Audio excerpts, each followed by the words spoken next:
pense qu'il y a de la marge parce que sur nos exploitations, on a encore de la marge.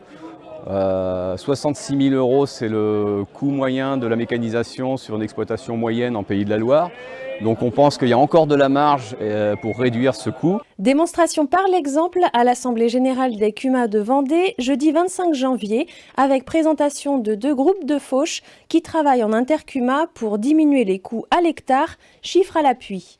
En 2017, 65 diagnostics de mécanisation ont été réalisés pour proposer des références sur lesquelles s'appuyer pour trouver de la marge, à la fois au niveau de l'exploitation et de la CUMA. On pense aussi que dans la CUMA elle-même, il y a encore de la marge pour réduire le coût aussi en termes d'achat du matériel, mais aussi d'organisation des chantiers, des plannings où il y a beaucoup de matériel aujourd'hui qui ne sont pas encore complètement optimisés et on peut les optimiser encore plus. L'optimisation, elle passe par un point important, l'organisation du chantier.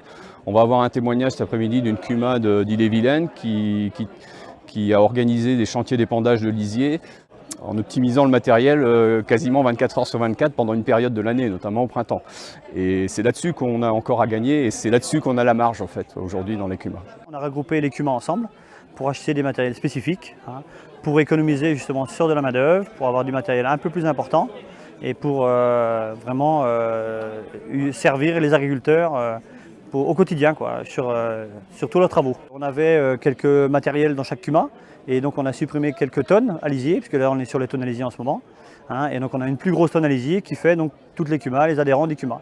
Et donc on a enlevé quelques petites tonnes et aujourd'hui on a des tonnes vraiment très performantes avec pendillard, enfouisseur et donc avec chauffeur en même temps, la prestation complète. On voit bien l'économie aujourd'hui au mètre cube, le tarif au mètre cube qui est vraiment attractif. En plus, on a moins de pollution dans l'air puisque avec des pendillards, on gagne largement à ce niveau-là. Donc, et une répartition au sol qui est parfaite. Donc voilà, l'économie, elle est très importante. Et pour optimiser toujours plus les charges, des cafés ateliers ont été proposés, notamment sur cumalink.fr qui propose une mise en relation de matériel ou encore sur le thème de l'emploi. L'idée, c'est de mailler les CUMA entre elles, mailler les CUMA au niveau d'un territoire local.